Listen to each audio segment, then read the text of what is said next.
Hello and welcome back to the podcast. So here is the thing. You know that as a wellness expert or a health practitioner that you need to be showing up and being visible and sharing your expertise, and we hear this all the time. And in this episode, what I want to do is break down what that actually means, because if you know that you need to be more visible, if you know that you need to show up and share your expertise, there must be another reason for why perhaps you're not doing it. And it'll be a medley of things.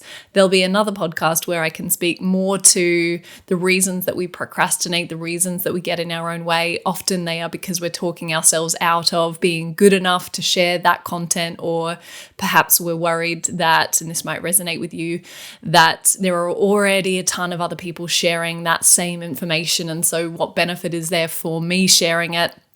But the reality is, and you know this, that the foundation of an expert brand is the content, is the expertise itself. The word authority, or where that word originates from, it stems from the first part of the word, which is author. Okay, and what does an author do? Well, an author shares ideas, an author writes, an author creates narrative and story and takes their reader on a journey, or their viewer on a journey, as the case may be, in terms of how you share your content. So if you want to build authority and become a go-to expert in your field of nutrition or therapy or whatever it is that you do, movement, some aspect of the health space, you want to be seen as an authority in that space, then you need to be producing content that showcases your expertise. That is how your audience of potential clients will know that you can help them. So if you're not doing that, and you know that you should be, in this episode, what I want to do is unpack a little bit of a framework to help you to get into action. Because the reason I believe that you're not showcasing your expertise is that you don't necessarily know how. So that moment arrives in your day where maybe you've scheduled time, and hopefully you have, because this is important, where you've scheduled time to create content or value or resources that are going to showcase your expertise to your audience of potential clients, so those who are not currently paying to work with you. And the question in your mind is, what should I share? The question pops into your mind, what should I share? And in that moment, you need to have a framework or a set of questions that are going to be helpful for you to respond to. And that's what I'm going to lead you through in this episode, is 5 questions that you need to be answering for your audience in order for them to build trust with you, to see you as an authority, to see you as an expert in your field, and therefore be in the best position to buy from you. So we know that buying a health transformation for your potential clients is a big deal. It's an emotional investment. It's a significant financial investment for them. And if you want your ideal client to get their wallet out, to get their credit card or debit card out and spend money with you, then you need to show them that you understand who they are, that you understand their deepest feelings, their deepest triggers, their deepest emotions, their deepest drivers, the deepest sense of identity of who they are and who they want to become. And what's interesting, and this is something that you may have never even considered before, is that quite often, in more cases than not, your ideal client doesn't yet recognize these things about themselves. So it's not only important that you help them to identify these characteristics or symptoms or problems that they might be experiencing in their life. It's not only important, it's actually critical. It's actually critical that you provide them with that insight that they need in order to essentially put themselves in the bucket of being your ideal client. Because the reality is, most of your ideal clients, you will be able to recognize, because if we put them in a room together and they were to talk about their life and their challenges and the things that frustrate them, you would know that they are your ideal client because you know that you can fix those problems. The problem is, or the challenge is, that there's a disconnect within your ideal client's own reality or own mind where they do not yet understand for the most part. Sometimes they do, they're a little bit further on in this journey, but for the most part, the majority of your ideal clients won't actually identify with having the problems that you can solve.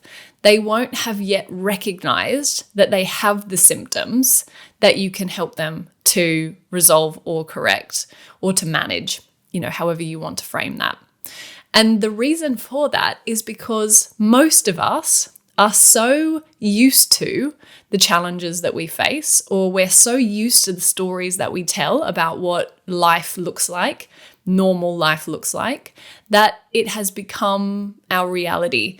And it is not yet something that we identify as being possible to change. So if you resonate with that, if that makes sense to you, and you can for a moment put yourself into the shoes of your ideal client, take a moment to think about the list of symptoms that you would easily be able to recognize in them that would suggest that they have that problem that you can solve. Now, if we could speak to an example, if you are a dietitian or a nutritionist or a psychologist and you help your clients with managing symptoms of IBS, irritable bowel syndrome, then you would identify that symptoms like pain and discomfort in the gut, or bloating, or needing to or not being able to go to the toilet, whatever, you would identify those symptoms as being not abnormal, normal in their life, but symptoms of a greater problem that can actually be resolved or worked towards resolving. Your client, in their mind, sees them as normal life. They see those symptoms as the things that they struggle with day in and day out, and are so used to that life is just a series of, painful moments, stomach moments, and, bloating and so on. It's normal for me to bloat. It's normal that I'm going to experience pain in my stomach after I eat or whatever. It's so normal that they don't even yet identify themselves as being a sufferer or as being somebody who needs help. So if we think about that and how that translates into you showing up and being visible and sharing content and not thinking about what everyone else is doing or whether anybody else is already speaking to these problems, there are 5 questions that I would encourage you to think about answering when it comes to crafting and sharing your expertise. And there's a little caveat here. What we're going to focus on in terms of your content and how you show up and share your expertise to those who are not yet paying clients is not going to be focused on how to resolve those problems.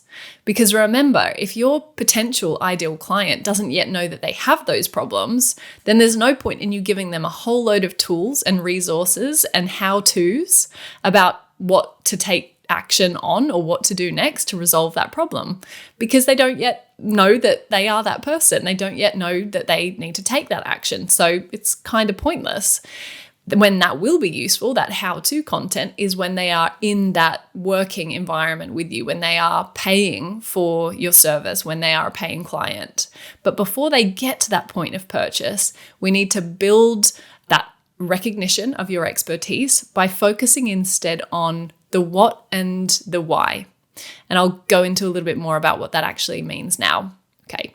So if you want more clients as a wellness expert, your number one focus needs to be on showcasing your expertise. So some of my most successful clients actually have tiny audiences. They have a very small social media following, very small email subscriber list. But what they do consistently is they show up and they speak to what the problems are that their client is facing, why they're facing those problems, and what could be done about it, or what life could look like when those problems are resolved. So how do they speak to this what and why conversation?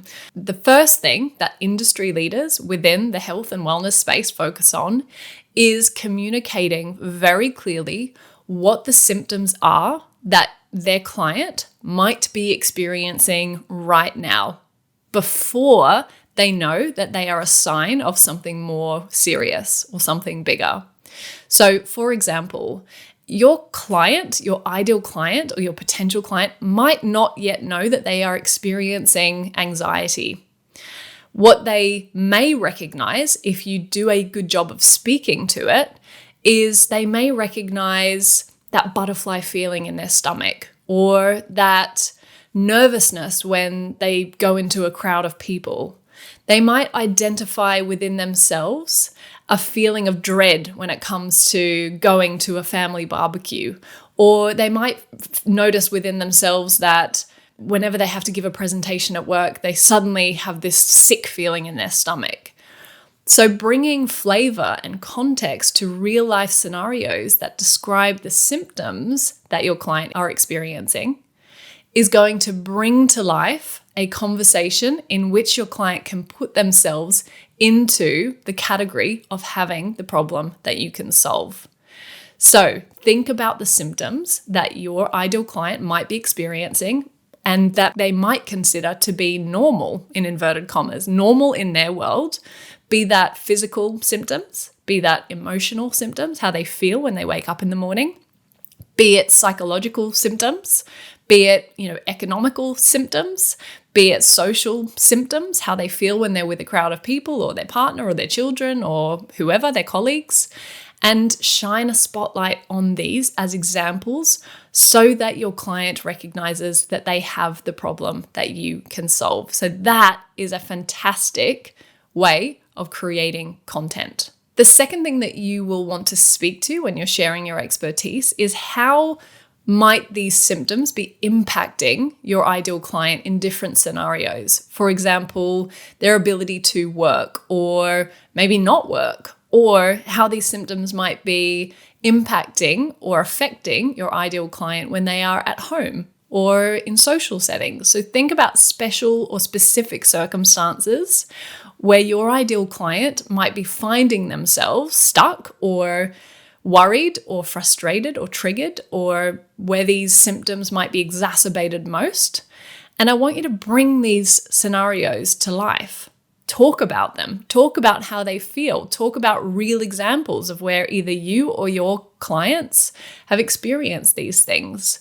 Why? Because when your ideal client reads that type of content, they feel seen and heard.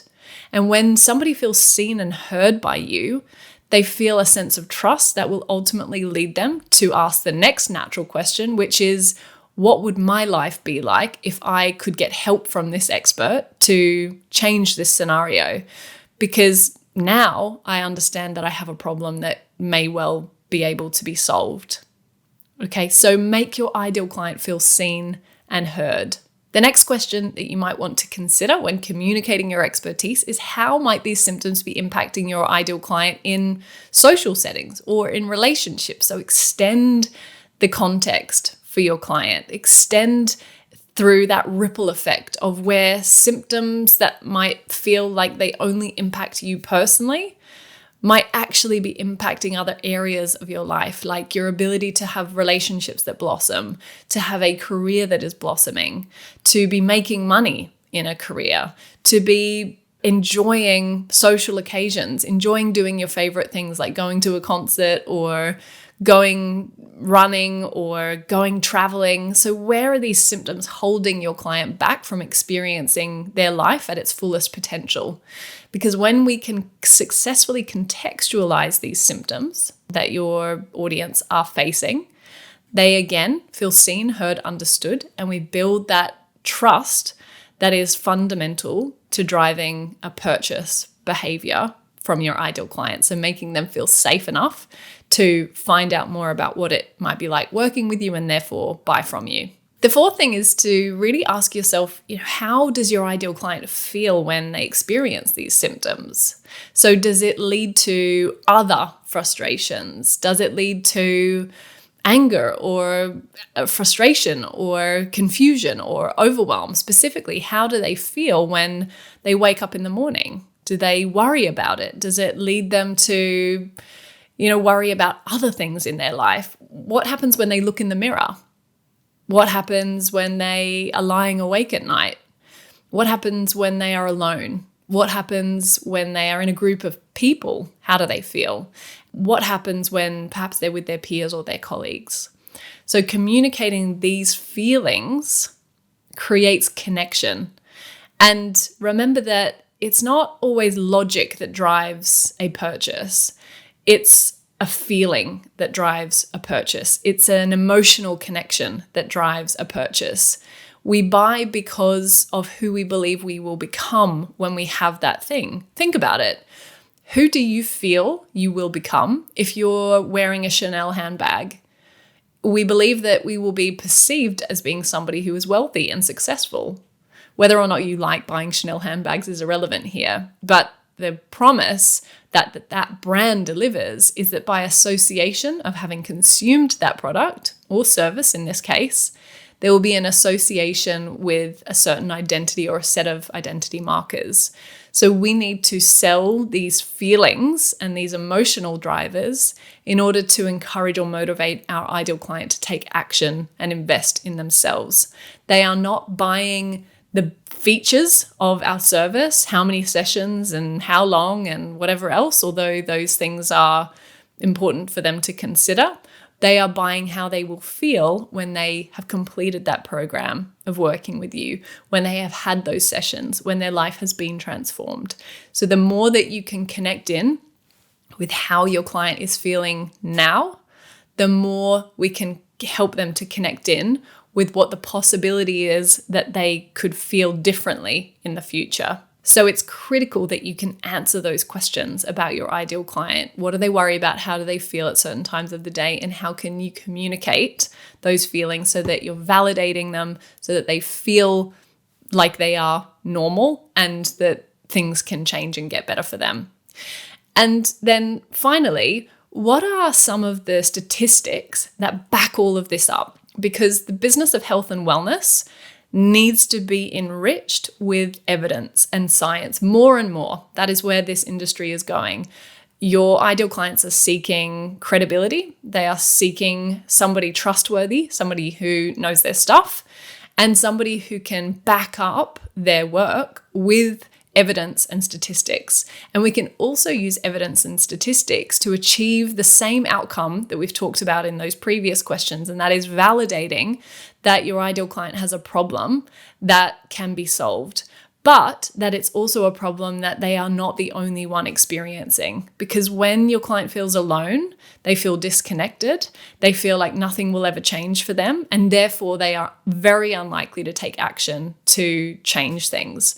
So what are some of the current statistics that show that your ideal client is experiencing something more common than perhaps they realize?